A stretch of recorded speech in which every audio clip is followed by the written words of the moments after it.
महाराज आमच्या हाताने बरेच पाप झालेत पहिले. अरे जाऊ द्या. अपि चेत्सु दुराचारो भजते मामानंद भाव साधुरेव समंतव्य सम्यक व्यवस्थितो.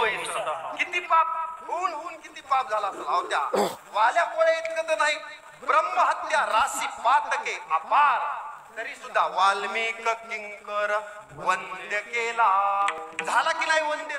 म्हणून पाप जाय तत्वताचे उदाहरण करतो. आता तशी जर यादी पुरात घेतली तर किती जणांचं पाप गेलं आणि कुणा कुणाला मोक्ष भेटला. याच्यापेक्षा नामेची तारीले कोट्यानुही कोटी एवढं सांगतो. नंतर कधी त्याची यादी बघू आपण. 2-4 उदाहरण दाखल सांगितले कारण पुढे जायचंय. आता 10 मिनिट राहिले. विठ्ठला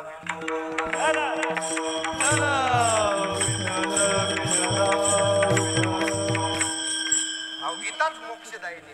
कुलस्वामीने सर्व शास्त्राची जननी आहे. जसं दररोज स्नान करतो तसं गीतेचा एक अध्याय जरी वाचला, एक अक्षर जरी वाचलं तरी मोक्ष आहे. तरी पाप जातोय. भगवान सुद्धा ह्याची पावती देतात. जाऊ द्या. कारण कसं असतंय शेवटी मोठा जो म्हणला त्याला मान्यता असते. महाराज काय म्हणते त्याला किंमत अजिबात नाही. आणि देव सुद्धा नाही समाजात. देव काय म्हणतो, संत काय म्हणतात, ग्रंथ काय म्हणतात, पाहून या ग्रंथ करावे कीर्तन. आणि तेव्हा आले जाण फळ त्याचे. माझ्या पदरातलं सांगू तुमच्याही पदरात काही पडणार नाही आणि माझ्याही पदरात काही पडणार नाही. तुका म्हणे नाही विश्वास. सुद्धा कीर्तनाची मर्यादा सांभाळावी जेणेकरून मूर्ती ठसावी अंतरी श्रीहरी. ऐशी कीर्तन मर्यादा आहे संतांच्या उगा हसवीन फसवी जर केलं माझ्या तरी पदरात काय आणि तुमच्या तरी सीन होतो सीन. विठ्ठला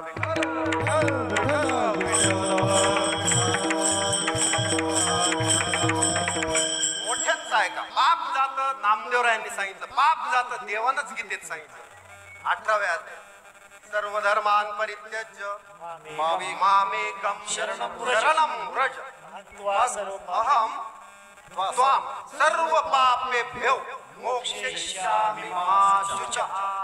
आता याच्यावरून कोणता पुरावा पाहिजे. देव म्हणतात अरे सर्वांना सोडून मला शरण जर आलास तर अहं त्वां सर्व पापेभ्यो. कुठलंच पाप कसल्याही प्रकारचं असतो. एवढं तेवढं नाही. पापाचे कळप लहान पाप आणि मोठं पाप काहीच राहत नाही. एकदा अग्नीमध्ये एखाद्या गंजीला जर पेटवून दिलं तर त्याच्यात ओलं बी जळते आणि वाळलंही जळते. तिथं काय नसते. एकदा आग लागल्यास काय. तसंच आहे. पाप लहान असो का मोठा असो नामानं जात याच्यावर विश्वास पाहिजे. आणि ज्याचा विश्वास आहे त्याचं गेलं. म्हणून अहम त्वां सर्व पापेभ्यो मोक्षयिष्यामि मा शुचः. सगळ्यातून तुला मुक्त करून टाकतो अर्जुना. घाबरू नको.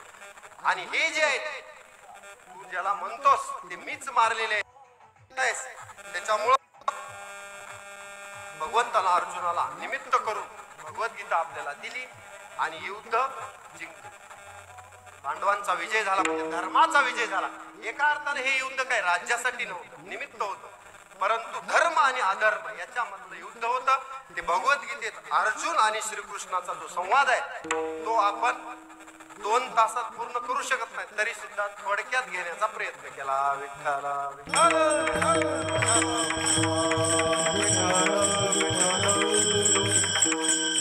आता डिटेल मध्ये बघायचं असलं आपण काय म्हणतो. आता येतो ट्रेलर था पिक्चर अभी बाकी आहे. म्हणजे डिटेल बघायचं असेल तर 18 अध्याय 700 श्लोक प्रत्येकानं वाचावेत. कधीतरी भगवद्गीता मन लावून वाचावे. मग आपल्याला त्याच्यामध्ये भगवंताने किती वचन सांगितले.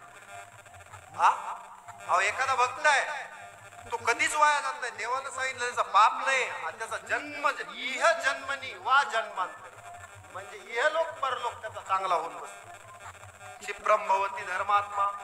थोडक्यात सांगू. शश्व शांती निगच्छति कौन्तेय प्रतिजानीहि नमे भक्त प्रणश्यति.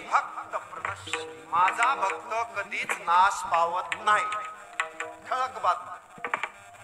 कुणाचं वचन आहे देवाचं. उद्धाराचा संदेह नाही. स्पष्ट भाषा आहे देवाची.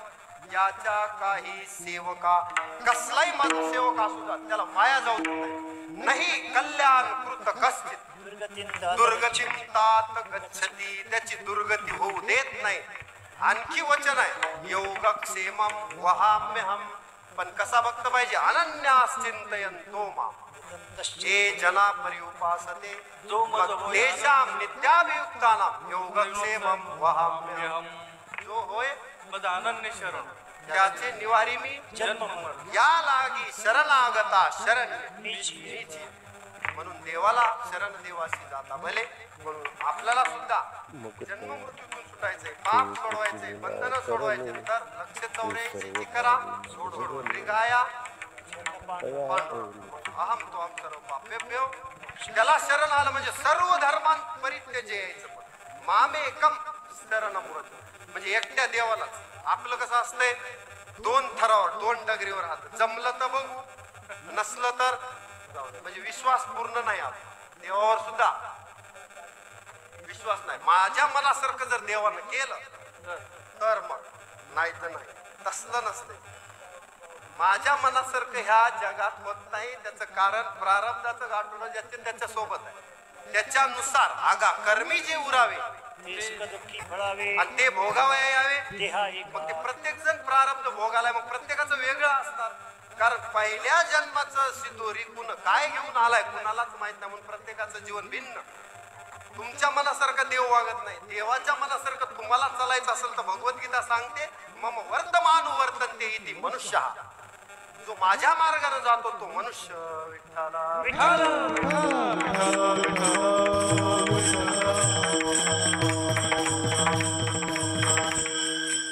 देवाचे वेगवेगळे वचन सांगितले. देवानं 18 अध्याय वेगवेगळ्या अध्यायामध्ये वेगवेगळं तत्वज्ञान सांगितलं. जगाला मोकळं करून दिलं. फोडिले भांडार दिला.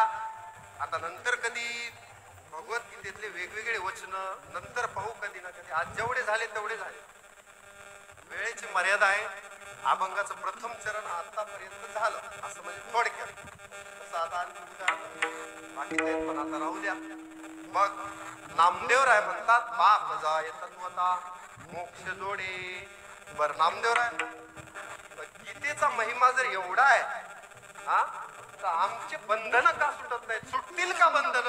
गीता महिमा बोलवे ना वाचे. गीता महिमा बोलवे ना वाचे. गीता महिमा बोलवे ना वाचे. गीता महिमा बोलवे ना वाचे. गीता महिमा बोलवे ना वाचे. गीता महिमा बोलवे ना वाचे. गीता महिमा बोलवे ना वाचे. गीता महिमा बोलवे ना वाचे. बंधन जीवाचे दूर होती. बंधन जीवाचे दूर होती. गीता महिमा बोलवे ना वाचे. गीता महिमा बोलवे ना वाचे. बंधन जीवाचे दूर होती. बंधन जीवाचे दूर होती. गीता महिमा बोलवे ना वाचे. गीता महिमा बोलवे ना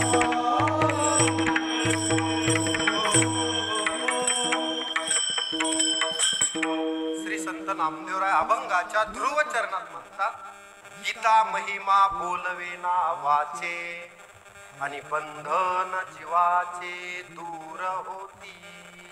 जीवाला जेवढेही बंधन आहेत, संसार बंधन असेल, सत्व रज तमाचं बंधन असेल किंवा इतरही बंधन असतील, अनेक प्रकारचे बंधन माणसाला आहेत. त्याचा स्वतंत्र विचार नंतर करू.